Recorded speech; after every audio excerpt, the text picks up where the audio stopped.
வணக்கம். அச்சா, ஒரே ஒரு சின்ன கருணை செயல் இந்த உலகத்தையே ஒரு பெரிய பேரழிவிலிருந்து காப்பாத்தணும்னு சொன்னா நீங்க நம்புவீங்களா? இது ஏதோ கற்பனை கதை இல்ல. இது சித்தர் அகத்தியர் நமக்கு கொடுத்திருக்கிற காலத்தால அழிக்க முடியாத ஒரு ஞானம். வாங்க, அவர் காட்டுற அந்த பாதையில நாமளும் கொஞ்சம் பயணிச்சு பார்ப்போம். எப்படி ஒரு சின்ன சின்ன செயல் ஒரு பிரம்மாண்டமான மாற்றத்தை உருவாக்குதுன்னு அகத்தியர் வழியிலே தெரிஞ்சுக்கலாம் வாங்க. நம்மளுடைய இந்த பயணத்துக்கு வழிகாட்டி யாருன்னு பார்த்தா அது மகாமுனி அகத்தியர் தான். அவரோட போதனைகளை ஆதாரமா வச்சுதான் நாம இத பத்தி பேச போறோம். சரி, அவர் அப்படி என்னதான் சொல்றாருன்னு கொஞ்சம் ஆழமா பார்க்கலாம் வாங்க. சரி, உண்மையான அமைதி அது எங்கிருந்து ஆரம்பிக்குது? இது நம்ம எல்லாருக்குமே மனசுல இருக்கிற ஒரு பெரிய கேள்வி இல்லையா? ஆனா ஆச்சரியமான விஷயம் என்னன்னா, அகத்தியர் இதுக்கு ரொம்ப சிம்பிளான ஒரு பதில சொல்றார். அந்த அமைதிக்கான பாதை நாம நினைக்கிற மாதிரி மலை மாதிரி கஷ்டமானதெல்லாம் இல்லையா. ரொம்ப ரொம்ப சாதாரணமான ஒரு சின்ன செயல்ல இருந்து தான் அது தொடங்குதுன்னு சொல்றாரு. அப்படி என்னவா இருக்கும் அந்த செயல்? அகத்தியர் சொல்ற இந்த பாதை ஒரு 3 வட்டங்கள் மாதிரி. அதுல முதல் வட்டம் ரொம்ப முக்கியமானது. அது நம்ம கிட்ட இருந்து தான் தொடங்குது. அதுதான் கருணை.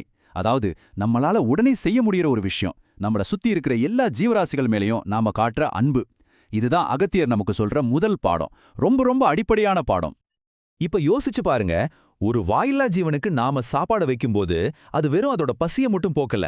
அகத்தியர் என்ன சொல்றாருன்னா, அந்த ஒரு செயல் நேரடியா நம்மளோட ஆன்மாவுக்குள்ள ஒரு அமைதியை கொண்டு வந்து சேர்க்குதான். இது ஏதோ சாதாரண விஷயம் இல்ல, இது ஒரு ஆழமான ஆன்மீக பயிற்சி. அப்போ நாம என்னதான் செய்யணும்? அகத்தியர் இது ரொம்ப தெளிவா நாம உடனே செய்யக்கூடிய 3 படிகளா பிரிச்சு காட்டுறாரு.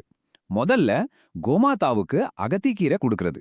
ரெண்டாவது, நம்ம கண்ணுல படுற பறவைகளோ நாய்களோ எந்த ஜீவனா இருந்தாலும் சரி, அதுங்களுக்கு கொஞ்சம் சாப்பாடும் தண்ணீரும் வைக்கிறது.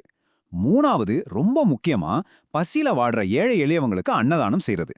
பாருங்க, இந்த சிம்பிளான விஷயங்கள் தான் அமைதிக்குள்ள நுழையறதுக்கான வாசல். சரி, முதல் வட்டமான கருணையை பத்தி பார்த்தாச்சு. இப்போ அந்த வட்டத்தை இன்னும் கொஞ்சம் பெருசாக்குவோம் வாங்க. அதாவது தனிப்பட்ட கருணையிலிருந்து அடுத்த கட்டத்துக்கு போய் நம்ம குடும்பம், நம்ம வம்சம்னு நம்மளோட கடமைகளை நோக்கி நகரலாம். இதுல நம்ம முன்னோர்கள், நம்ம குலதெய்வம், இவங்கள பத்தி அகத்தியர் என்ன சொல்றாருன்னு பார்ப்போம். குறிப்பா புரட்டாசி அமாவாசை மாதிரி முக்கியமான நாட்கள்ல நம்மளோட கவனம் நம்ம முன்னோர்கள் பக்கம் திரும்பணும். அவங்கள நாம நினைச்சு வழிபடுறது, அது நம்மளோட வேர்களோட நம்ம வம்சத்தோட இணைக்கிற ஒரு ரொம்ப ரொம்ப சக்தி வாய்ந்த ஒரு பழக்கம். அகத்தியர் இந்த கடமைகளை எப்படி செய்யணும்னு சில ஸ்பெசிஃபிக்கான தர்மங்களை சொல்றாரு. முதல்ல நம்ம முன்னோர்களையும் நம்ம குலதெய்வத்தையும் கும்பிடணும். அது கூடவே ஏழை எளியவங்களுக்கு அன்னதானம், பசுமாட்டுக்கு ஆகாரம், அப்புறம் ஒரு நல்ல காரியமா எல்லாருக்கும் இனிப்புகள் பகிர்ந்துக்கணும். இந்த விஷயங்கள் எல்லாமே நம்மளோட வேர்களை இன்னும் பலப்படுத்துற செயல்கள்.